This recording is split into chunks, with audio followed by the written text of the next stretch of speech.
बाबा रमू ऐं खमू मूं तव्हां ॿिन्ही खे इन करे घुरायो आहे त गुलबानू जी ॻाल्हि खे हिकिड़े तरफ़ कजे, छो त मां नथो चाहियां त इहा तलवार मुंहिंजे मथां लटकियल हुजे।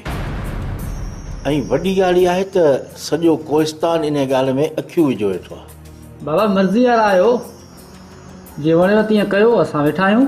बाबा चाकर फ़ैसिले में कोन ईंदो, छो त मूं उन खां पुछियो आहे। सयुनि सां एतिरी थी आहे, अञा फ़ैसिले में अची राज सां वेहंदो? तव्हां ॿई उन जा माइट बि आहियो ऐं तव्हां हुन खां पुछो, पोइ ॾिसो तूं छा थो चए।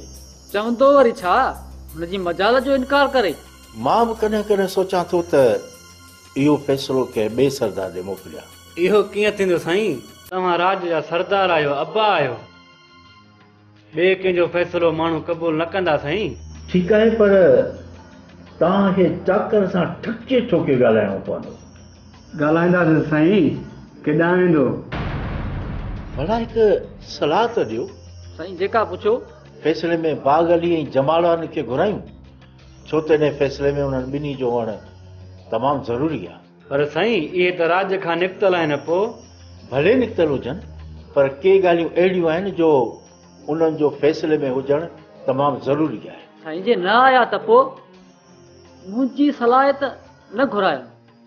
भला जेकॾहिं जमाल वारा हिन फ़ैसिले में ईंदा त कहिड़ो आसमान टुटी पवंदो।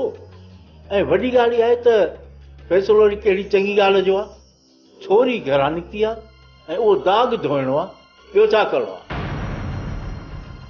ॿियो त ज़मीर जी मार सभिनी खां वॾी मार आहे। तव्हां चाकर ऐं ॿियनि खे फ़ैसिलो ॿुधाए छॾियो। जी बाबा, नीमा रहो।